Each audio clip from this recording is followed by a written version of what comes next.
HVAC bye Guddu में आपका स्वागत है दोस्तों। HVAC क्लास 1 को शुरुआत करते हैं। आपके सामने जो साइकिल दिख रहा है ये साइकिल वाटर कूल्ड चिलर का है। और चिलर दो प्रकार से होते हैं, एक एयर कूल्ड चिलर और एक वाटर कूल्ड चिलर। और ये जो साइकिल आप लोग देख रहे हैं ये वाटर कूल्ड चिलर का है। तो वाटर कूल्ड चिलर कैसे काम करता है इसके बारे में जानने की प्रयास करेंगे। तो इसमें सबसे पहले हम लोग साइकिल के बारे में जानेंगे। इसमें साइकिल दोस्तों मेन रूप से 3 साइकिल होता है। एक रेफ्रिजरेंट साइकिल होता है, दूसरा कंडेंसर वाटर साइकिल होता है और तीसरा चिल्ड वाटर साइकिल होता है। तो रेफ्रिजरेंट साइकिल को सबसे पहले समझेंगे। रेफ्रिजरेंट साइकिल का मेन पार्ट जो होता है वो कंप्रेसर, कंडेंसर, एक्सपेंशन वाल्व और एवोपरेटर, ये 4 मेन पार्ट होता है। अब ये कैसे काम करता है इसको समझते हैं।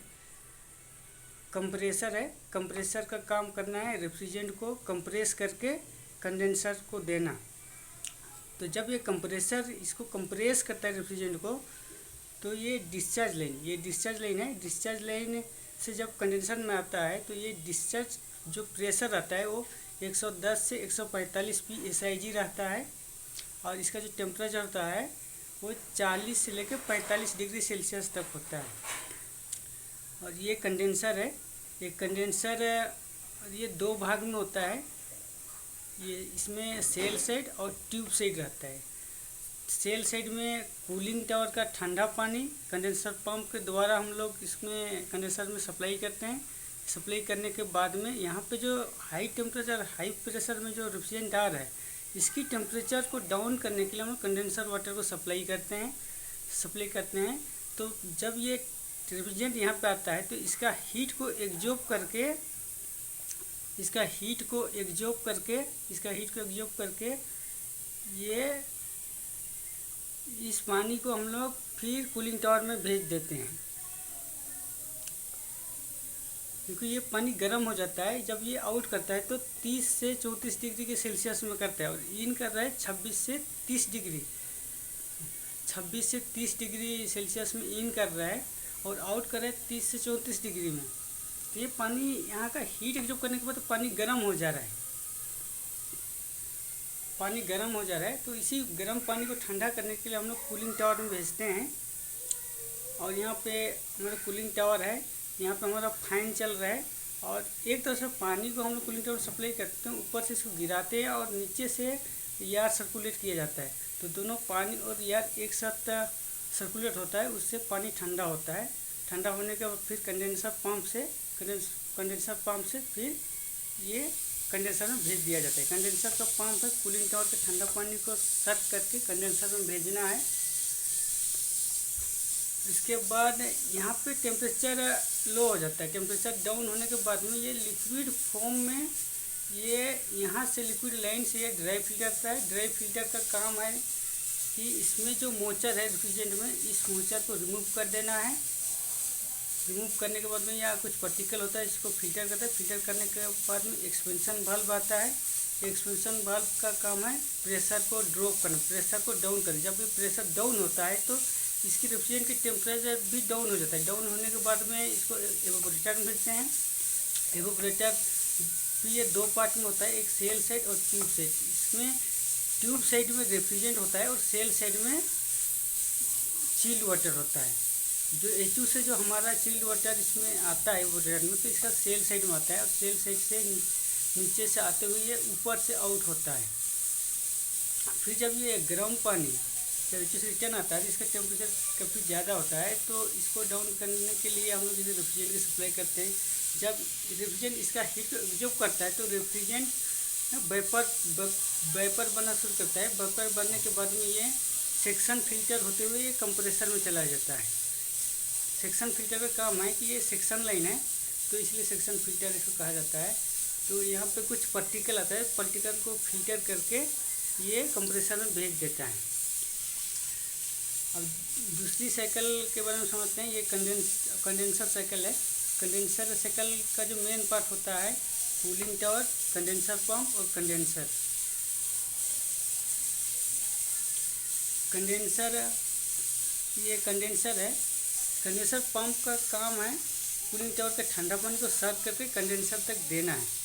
कंडेंसर में देने के बाद में तो यहाँ पे दो पार्ट इसको बना दिया गया है, क्योंकि ये दोनों पानी आपस में मिक्स ना हो, इसके लिए यहाँ से इसको ब्लॉक कर दिया जाता है कि ये जो पानी आएगा इसके आधे हिस्से से ही यहाँ से होते हुए ये यहाँ से घूम के यहाँ से यहाँ चला जाएगा। इसका जो टेम्परेचर दिख रहा है दोस्तों 26 से 30 डिग्री सेल्सियस और आउट करता है 30 से 34 डिग्री सेल्सियस। तो ये हो गया हमारा दोस्तों कंडेंसर वाटर साइकिल हो गया। अब चिल वाटर साइकिल में जाते हैं। चिल वाटर साइकिल का दोस्तों मेन पार्ट जो होता है इसका होता है HU, प्राइमरी पंप, एवोपरेटर और सेकेंडरी पंप। प्राइमरी पंप का काम है HU का आउट पानी को जो आउट करते हैं उसको सक करके एवोपरेटर तक पहुंचाना है।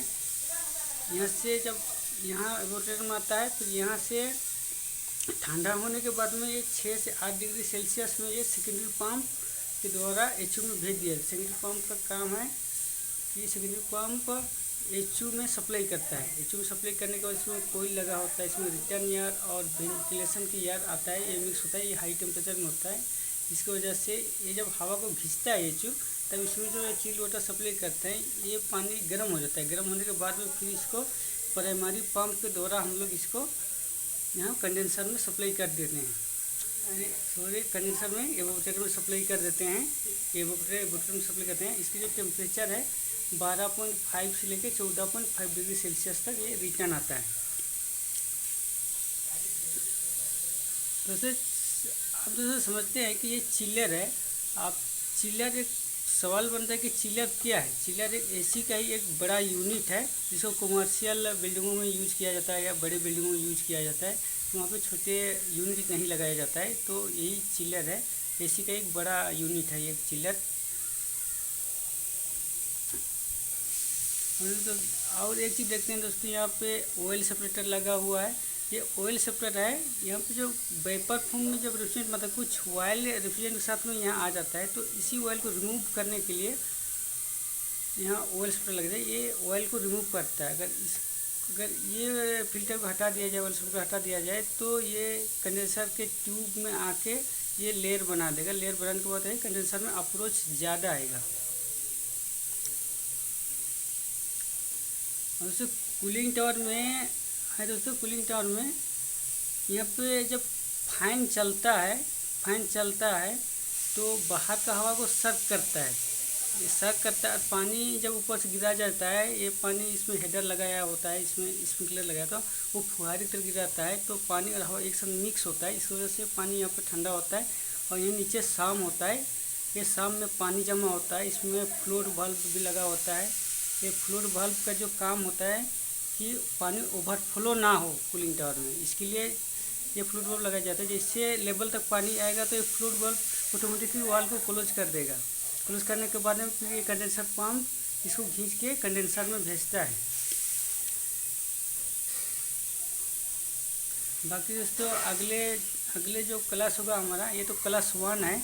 अगले जो क्लास 2 में हम लोग सीखेंगे कि GPM क्या होता है, क्योंकि चिलर या कोई भी AC में पाइप साइजिंग के लिए GPM कैलकुलेट करना बहुत जरूरी है, क्योंकि बिना GPM को पाइप की साइज़ हमें पता नहीं चलेगा कितनी पाइप की साइज़ होनी चाहिए, कितना स्क्वायर फीट लंबी होनी चाहिए। तो GPM जो होता है, दूसरे एवोपरेटर का जो चिलर का जो GPM होता है वो थोड़ा कम होता है, और कंडेंसर का जो GPM होता है वो थोड़ा ज़्यादा होता है।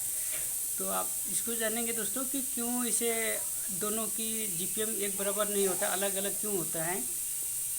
इसको अगले वीडियो में हम लोग समझेंगे, अगले क्लास पे।